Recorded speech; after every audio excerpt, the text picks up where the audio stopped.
There's a bill that comes due every single day, and most people never pay it. Not because they can't afford it, but because they don't even know it exists. While you're rushing around making sure everyone else gets what they're owed, there's one creditor who keeps getting ignored, keeps getting pushed to the bottom of the list, keeps getting told, maybe next month. That creditor is staring back at you in the mirror every morning. The mortgage payment goes out on the first of every month like clockwork. The car payment, the credit cards, the student loans, all of it gets paid and paid on time because we've been taught that's what responsible people do. We work jobs we don't particularly enjoy, wake up to alarms we resent, and drag ourselves through days that feel more like obligations than opportunities, all to make sure those payments clear.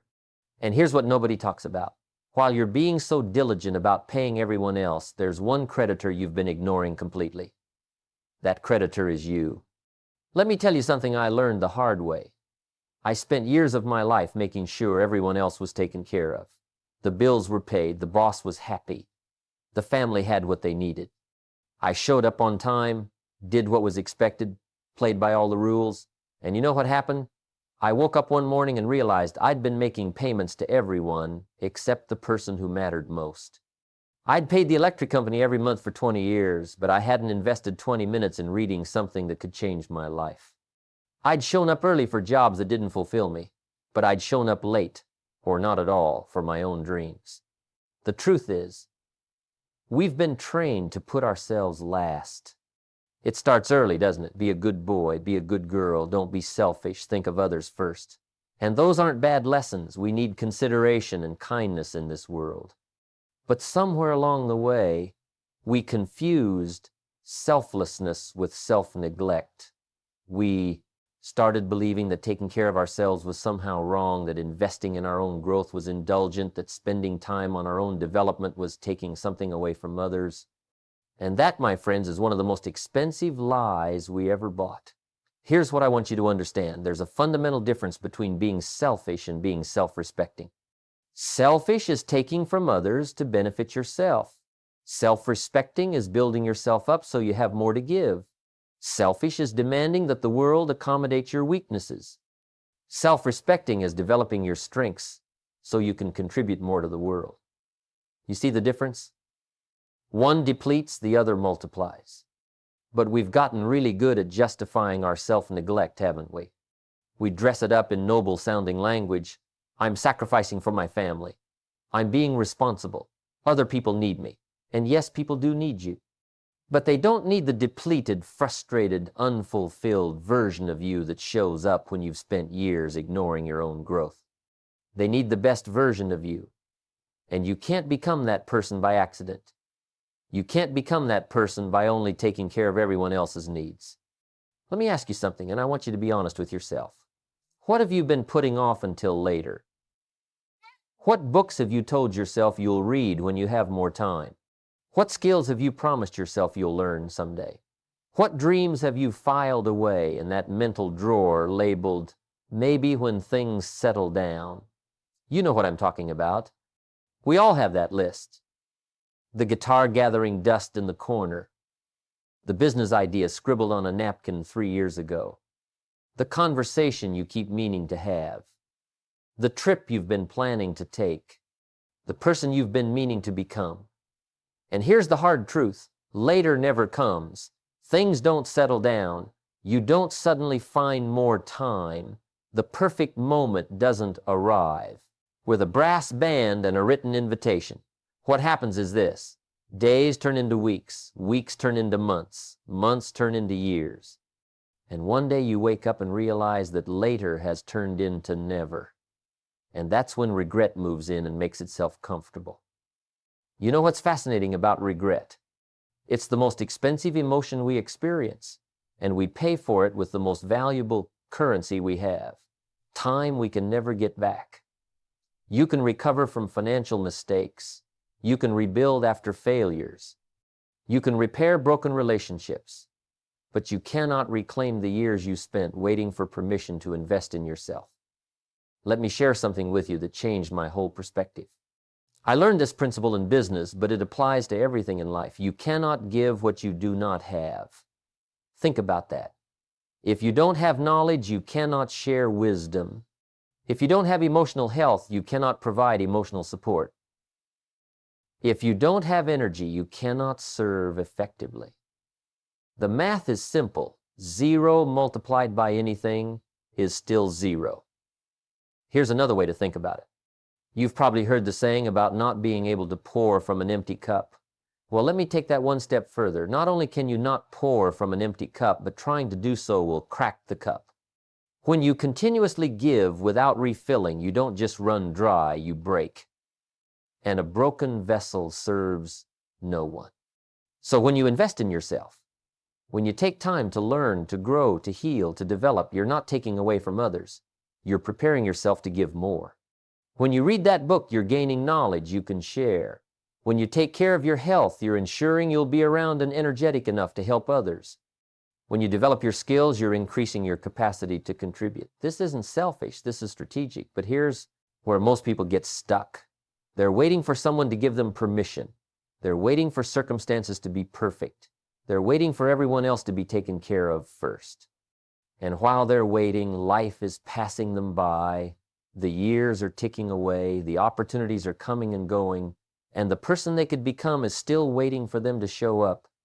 Let me tell you what self-development really is. It's not a luxury. It's not something you do if you have extra time and extra money. It's not a reward you give yourself after everything else is handled. Self-development is a fundamental obligation you owe to yourself, to your family, to your community, and to the world. Because the person you're capable of becoming, that wiser, stronger, more capable version of you, that person has contributions to make that the current version of you simply cannot deliver.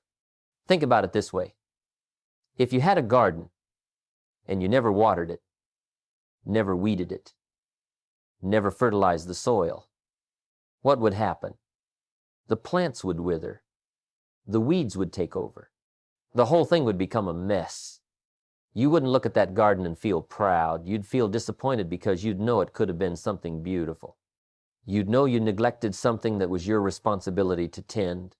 Well, you are the garden. Your mind, your body, your skills, your character, your relationships, these all require tending. They need attention, investment, care. And when you neglect them, when you're too busy taking care of everything else to take care of the garden that is you, the same thing happens. Things wither, weeds take over, potential dies on the vine. And the saddest part, nobody else is going to do this work for you. Your employer isn't going to make sure you're reading good books. Your friends aren't going to force you to develop new skills. Your family isn't going to drag you to the gym or make you eat better or ensure you're growing as a person. This is your responsibility. This debt you owe to yourself, only you can pay it. So as we stand here looking at 2026, I want you to ask yourself a serious question. How much longer are you going to delay paying what you owe yourself? How many more years are you going to let pass while you take care of everyone else's needs and ignore your own growth? How long are you going to live below your potential while making excuses for why now isn't the right time? Because here's what I know after all these years. The right time is now. It's always now. Not tomorrow, not next week, not when things settle down, not when you have more money, not when the kids are older, not when you get that promotion. Now, today, this moment, this is when you start paying the debt you owe yourself. This is when you stop treating your own development as optional and start treating it as essential. You owe it to yourself to become everything you're capable of becoming. Not for pride, not for ego, not to impress anyone, but because you have potential inside you that deserves to be developed. You have gifts that deserve to be unwrapped. You have capabilities that deserve to be cultivated. And every day you delay is a day that potential sits there, unused, waiting for you to finally take it seriously. The year 2026 is coming, whether you invest in yourself or not. Time doesn't wait for anyone. But here's the beautiful truth. You get to decide what you do with that time. You get to decide whether next year will be just another year of maintenance or whether it will be the year everything changed because you finally started honoring the obligation you have to yourself. Now, before you can pay what you owe yourself, you need to know where you actually stand. And this is where most people stumble, because taking honest inventory requires something most of us spend our whole lives avoiding: facing the truth.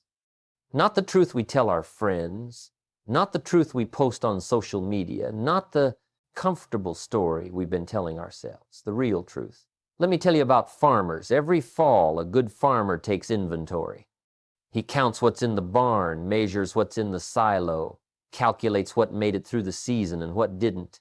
He doesn't do this to feel good or bad about himself. He does it because winter is coming, and you can't prepare for what's ahead if you don't know what you've got right now. That farmer isn't being negative when he notices the corn yield was down this year. He's being smart. He's being responsible. He's doing what needs to be done. But when it comes to our own lives, we avoid inventory like it's going to hurt us. And you know why?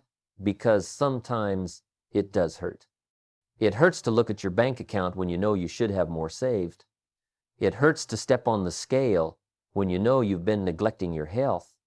It hurts to admit that relationship you've been ignoring is falling apart. It hurts to acknowledge that you're not where you thought you'd be by now. So instead of looking, we just keep moving, keep busy, keep our heads down, hoping that somehow things will improve on their own. But here's what I learned running businesses for all those years. What you don't measure doesn't improve. What you won't look at doesn't change. What you refuse to acknowledge just keeps getting worse in the shadows while you pretend it's not there. The numbers don't lie, and neither does the mirror, and neither does your life when you're finally willing to look at it clearly. So let's talk about what honest inventory actually looks like. It means asking yourself questions that might make you uncomfortable. Not to beat yourself up, but to get clear. Because clarity is the first step to change, and you cannot change what you will not confront. Start with your relationships. When was the last time you actually evaluated the people you spend time with? Not just accepted whoever showed up, but really looked at whether these relationships are making you better or worse, stronger or weaker, wiser or more foolish. Are you surrounded by people who challenge you to grow, or people who are comfortable with you staying exactly as you are? Are your closest relationships adding to your life or draining from it? And before you tell me that's harsh, let me remind you, you become like the people you spend the most time with. That's not my opinion, that's just how it works. So the question isn't harsh, the question is necessary. Then there's your finances. Oh, I know this one makes people squirm. But look, money isn't everything, but it is something. And pretending you don't need to manage it well is just another form of self-deception. How much are you earning compared to what you're capable of earning? How much are you saving compared to what you're spending? Are you living on a plan or just hoping it all works out? Do you even know where your money goes each month, or does it just kind of disappear and you're not quite sure how? See, wealthy people know their numbers. Broke people avoid them. Which category do you want to be in? What about your health? Be honest now. When you look in the mirror, are you seeing someone who takes care of their body or someone who's been making excuses? Do you have energy for the things that matter, or are you dragging yourself through each day? Are you eating like someone who respects their future, or like someone who's given up? I'm not talking about being perfect. I'm talking about being truthful. Your body is the vehicle that carries you through life. What kind of condition is that vehicle in? Here's one that really matters: your mind. What have you been feeding it? What are you reading? What are you learning? What new skills have you developed in the last year? Or have you been consuming the same junk food entertainment, scrolling through the same meaningless content, having the same surface-level conversations, letting your mind get soft and lazy? Your mind is either growing or dying. There's no neutral. There's no maintaining. So which direction have you been going? And what about your character? This is the one people really don't want to look at. Are you becoming a person of integrity, or have you been making little compromises here and there? Do you keep your word to yourself and others, or have your promises started to mean nothing? Are you reliable, Or have you become someone who talks big but delivers small? Do people trust you more than they did 5 years ago, or less? Your character is your foundation. If it's cracked, everything else you build will eventually crumble. Now, I know what some of you are thinking. This is depressing. This is negative. I thought this was supposed to be motivational. But let me tell you something about real motivation. Real motivation doesn't come from pretending everything is fine when it's not. Real motivation comes from seeing exactly where you are, accepting it without excuses, and then deciding to do something about it. False motivation is that temporary high you get from a good quote or an inspiring song. True motivation is the sustained commitment that comes from facing reality and refusing to accept it as your permanent condition. See, we've been sold this idea that positive thinking means ignoring problems. That being optimistic means pretending weaknesses don't exist. That's not optimism, that's delusion. Real optimism is saying, yes, I see the problems clearly, and I believe I can solve them. Real positivity is saying, yes, I acknowledge where I've fallen short, and I'm committed to doing better. You can't fix what you won't face. Here's a question I want you to sit with.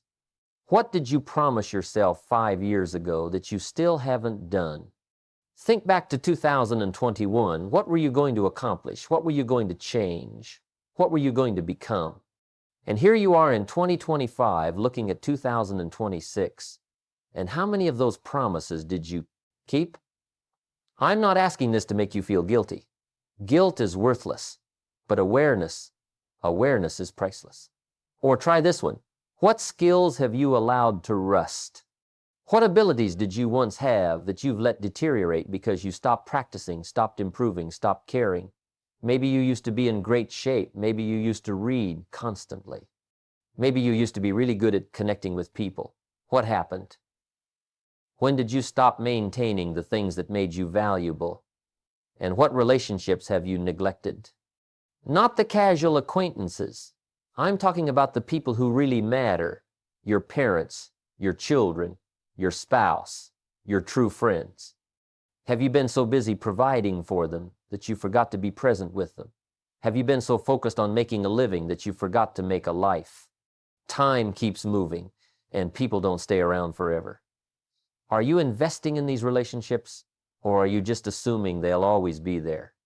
The pain of honest assessment is temporary, but let me tell you what's permanent. The pain of living below your potential. That ache you feel when you know you're capable of more, but you're not doing it, that doesn't go away. That doesn't fade with time. It gets worse. It compounds. It turns into regret, and regret is a weight that gets heavier every single year you carry it. But here's the beautiful part. Once you've taken honest inventory, once you've looked at your life without flinching, something remarkable happens. You get clear, and clarity is power. Clarity gives you directions. Clarity shows you exactly what needs to change. Clarity transforms vague dissatisfaction into specific action steps. You can't create a plan to get somewhere better if you won't admit where you currently are. The GPS in your car can't give you directions if you lie to it about your starting location. Same with your life. You need to know your true coordinates, the good, the bad, and the uncomfortable, before you can map out a route to somewhere better. So as we move toward 2026, I'm asking you to do something that takes courage. Take inventory. Real inventory. Look at your relationships, your finances, your health, your knowledge, your character, and tell yourself the truth. Not the truth that sounds good, but the truth that is good. Good because it's real. And reality is the only place where actual change can begin. This isn't about shame. This isn't about beating yourself up for where you've fallen short. This is about respect. Respect for yourself and respect for the truth. Because you owe it to yourself to see clearly, to know honestly, and to assess accurately. That's the only way forward.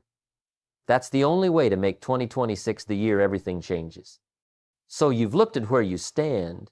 You've been honest about the gaps between where you are and where you want to be. Now comes the part that separates the dreamers from the doers. Investment. And I'm not just talking about money, though that's part of it. I'm talking about investing in yourself with the same seriousness, the same strategy, the same discipline that smart people use when they invest in stocks or real estate or businesses. Here's something most people never figure out. The best investment you'll ever make isn't in the stock market. It's not in property. It's not in crypto or gold or any external asset. The best investment, the one with the highest return you'll ever see in your lifetime, is the investment you make in developing yourself. Period. Nothing else comes close. Think about it this way. If you invest in a stock, you might get a 10% return if you're lucky and smart. If you invest in yourself, in your skills, your knowledge, your health, your character, the return is exponential. Learn one new skill that increases your value in the marketplace, and you might double your income. Read the right books and apply what you learn, and you might save yourself years of mistakes. Take care of your health now, and you might avoid hundreds of thousands in medical bills later. The math isn't even close. But here's what happens. People will spend hours researching which phone to buy for $500, but they won't spend 5 minutes thinking about investing $500 in a course that could change their career. They'll debate whether to buy the cheaper coffee, but they won't invest in books that could transform their thinking. They'll cut coupons to save $3 on groceries, then waste 3 hours watching shows that add zero value to their lives. The priorities are completely backwards. Let me give you some specifics, because general inspiration fades, but specific strategies stick. If you read for just 30 minutes every day, and I mean really read, not just scroll through nonsense on your phone, you'll get through about a book every week or two, depending on the book. That's roughly 50 books in a year. 50 books. Do you understand what happens to a person who reads 50 good books in 1 year? They don't just learn 50 times more a year, the knowledge compounds. One idea connects with another. Principles from different areas start to integrate. You begin seeing patterns that most people miss. 5 years of that, you're reading at a level that puts you in the top 1% of educated people in any field. And before you tell me you don't have 30 minutes, let me stop you right there. You have time for what you make time for. You found time to scroll social media today, didn't you? You found time to watch something on television. You found time to worry about things you can't control. The question isn't whether you have time. The question is what you're doing with the time you have. It's not about finding time. It's about making better choices with the 168 hours every single person gets each week. What about your health? Here's a simple investment that pays massive returns. Start moving your body for 30 minutes a day. Walk, run, lift weights, do yoga. I don't care what it is. Just move. Eat real food instead of processed junk most of the time. Get 7 or 8 hours of sleep instead of wearing exhaustion like a badge of honor. These aren't complicated strategies. They're simple. But simple isn't the same as easy, and most people won't do simple things consistently because they're looking for some magic solution. You know what the return on that health investment is? Energy, mental clarity, fewer sick days, lower stress, better mood, longer life. The ability to enjoy your success when you achieve it instead of being too sick or tired to care. That's the return. And it starts compounding immediately. One good day leads to another. One good choice makes the next one easier. Then there's skill development. What's one skill that if you mastered it would dramatically increase your value? Maybe it's public speaking. Maybe it's sales. Maybe it's leadership, writing, coding, financial management. Whatever it is for you, what if you spent 2026 actually becoming excellent at it instead of just wishing you were better? Not dabbling, not casual interest, actual dedicated practice and improvement. Here's the formula. Find someone who's already great at that skill. Study what they did to get there. Invest in learning from them. Then practice deliberately every single day. Not when you feel like it. Every single day. That's how mastery works. Small, consistent actions over time create remarkable results. But most people won't do it because they want immediate results and they're not willing to pay the price of patient, persistent effort. Now let me address the biggest excuse I hear. I can't afford to invest in myself right now. Really? You can't afford 30 minutes of reading? Books are free at the library. You can't afford to go for a walk? That's free too. You can't afford to practice a skill? YouTube has thousands of hours of free training on any topic you can name. The truth is, you can't afford not to invest in yourself. Every day you go without improving is a day you fall further behind people who are serious about their growth.